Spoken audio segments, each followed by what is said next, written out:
మంత్రి కేటీఆర్ మాట్లాడుతున్నారు. లైవ్ చూద్దాం. బాధపడవద్దని వారికి కూడా నిబ్బరంతో ఉండాలని చెప్పి కూడా ఈ సందర్భంగా వారికి విజ్ఞప్తి చేస్తా ఉన్నాం. నిన్న రేవంత్ రెడ్డి గారు నిజానికి నేను ఈరోజు ప్రెస్ మీట్ మాట్లాడాలని కూడా అనుకోలేదు. ఎందుకంటే నిన్ననే మహబూబాబాద్లో లగచర్ల గిరిజనులకు సంబంధించిన సంఘీభావ సభ ధర్నా ఏదైతే జరిగిందో అక్కడే చాలా విషయాలు మాట్లాడాలనుకోలేదు. కానీ నిన్న ఆయన మాటలు, ఆయన వైఖరి చూస్తూ ఉంటే, ఆయన లేవనెత్తిన కొన్ని ప్రశ్నలు, కొన్ని అనుమానాలు, దానికి ఇవాళ మీడియాలో వచ్చిన విస్తృతమైన కవరేజ్ చూసిన తర్వాత మాట్లాడక తప్పని పరిస్థితి మాకు కలుగుతూ ఉంది.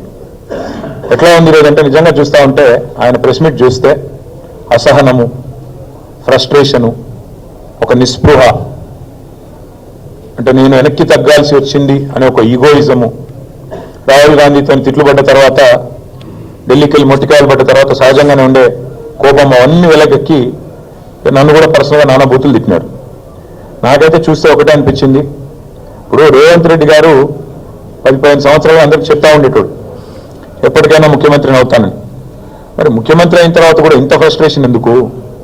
ముఖ్యమంత్రి అయిన తర్వాత కూడా రోజు కేసీఆర్ని తిట్టుడు ఎందుకు? ముఖ్యమంత్రి అయిన తర్వాత కూడా రోజు మా మీద ఏడుపులు ఎందుకు? కావాల్సిన పదవి వచ్చింది, కావాల్సినంత దోపిడీ జరుగుతూనే ఉంది నీకు నిరాటంకంగా. మరి అట్లాంటప్పుడు ఇంత ఫ్రస్ట్రేషన్ ఎందుకో నాకైతే అర్థం కావడం లేదు. నిన్న ఆయన వైఖరి చూస్తుంటే నాకైతే ఒకటే అనిపించింది, చిట్టినాయుడు గారికి చిప్పు దొబ్బింది అనిపించింది. ఎందుకంటే ఆయన మాటలు, ఆయన వైఖరి నిన్న అసలు ఏం మాట్లాడుతున్నారో కూడా తెలియనంత ఒక ఏదో పిచ్చి రిపోర్ట్ రిలీజ్ చేసినాడు నిన్న. ఇవన్నీ బీఆర్ఎస్ హయాంలో విడుదల చేసిన అదానికి ఇచ్చిన ప్రాజెక్టులు అంటాడు. అరే ఎంత మూర్ఖత్వం అంటే, దీనికి నాకు ఏం చెప్పాలో కూడా అర్థం కావట్లేదు. ఎంత మూర్ఖత్వం అంటే, ఇందులో నేషనల్ హైవే ప్రాజెక్టులు, జాతీయ రహదారుల ప్రాజెక్టులు బీఆర్ఎస్ ప్రభుత్వం ఇచ్చిందంటాడు. ఈయన మొన్నటిదాకా ఎంపీగా పనిచేసిండు. జాతీయ రహదారుల ప్రాజెక్టులు రాష్ట్ర ప్రభుత్వం ఇస్తుందండి ఎక్కడన్నా? మరి గడ్కరీ గారు ఇక్కడ పనిచేస్తుండా, అక్కడ పనిచేస్తుండా? ఈయన మొన్నటిదాకా అక్కడున్నాడా, ఇక్కడున్నాడా? అసలు ఈరోజు ఎక్కడున్నాడు? మాకే అర్థం కావట్లేదు. ఇంత మూర్ఖంగా, ఇంత మొండిగా ప్రజల యొక్క తెలివితేటల్ని తక్కువ అంచనా వేసి నోటికొచ్చినట్టు వాగుతాను.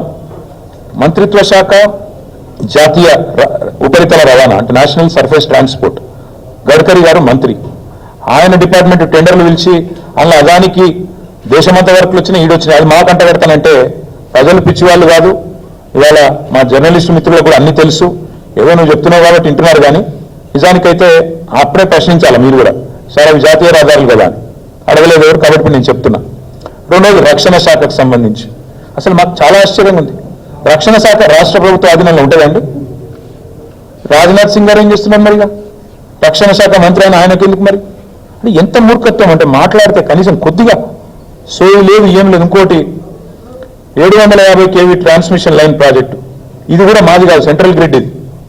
అరే ఇవన్నీ గింత పిచ్చిగా, గింత మూర్ఖత్వంగా, ఇంత అవగాహన రాహిత్యంతో ముఖ్యమంత్రి మాట్లాడితే ఆయన ఏమనాలా? చిప్పు దొబ్బిందని పోతే దయచేసి నేను మీడియా మిత్రులను కూడా కోరుతా ఉన్నా, ఏది పడితే అది ముఖ్యమంత్రి నోట్లోంచి రాగానే అవేం భగవద్గీత అయిపోదు, అందులోకి వచ్చేటి శ్లోకాలు అయిపోవు. ఆయన మాట్లాడే దానిలో కూడా సరుకుందా, సబ్జెక్ట్ ఉందా, లేకపోతే అంతా బబరాజమానం భయగోవిందమా అడగాలి కదా. మనం కూడా అక్కడ కూర్చున్న వాళ్ళం ఎదురుగా జర్నలిస్టులుగా డెఫినెట్గా ఆయన నిలదీయాలి. అది కేంద్ర ప్రభుత్వ ప్రాజెక్టు కదా సార్, నువ్వు ఎందుకు పిచ్చి పిచ్చిగా మాట్లాడుతున్నావు అని ఒక్కరన్నా అడగాలి కదా. అయితే ఇంకా ఆశ్చర్యం, ఇంకా చాలా ఆయన మాట్లాడుతూ ఉంటే డ్రై పోర్టు కూడా కేంద్ర రాష్ట్ర ప్రభుత్వాల సంయుక్త ఆధ్వర్యంలో చేసేది, దానికి కూడా కేంద్ర ప్రభుత్వం అనుమతి ఇవ్వాలి. వాళ్లతో సహకరించి, ఎందుకంటే మనకు ల్యాండ్ లాక్ స్టేట్, మనకు సముద్ర తీరం లేదు కాబట్టి డ్రై పోర్ట్ అనేది ప్రతిపాదన మనం తీసుకొచ్చినాం. దానికి కూడా కేంద్ర ప్రభుత్వంతో ఇంకా సంప్రదింపులు చేస్తానే ఉన్నాం. ఎవరికి ఏమి ఇవ్వలేదు, అది కూడా ఇవ్వని ఇచ్చినట్టుగా చూపెట్టినాడు. ఇంకా విచిత్రం, సార్ ఇదివరకు కూడా లక్ష్మణ్ సార్ కూడా ఐటీ మినిస్టర్గా పనిచేసినారు, వారికి తెలుసు. పాపం చిట్టినాయుడికి ఏమో తెలియదు, ఎవరైనా చెప్తుంటాడా అంటే వినడు, అదో పెద్ద బాధ. ఆయన ఎంత మూర్ఖుడు అంటే, మేము కేసీఆర్ గారి ప్రభుత్వంలో రెండు దఫాలుగా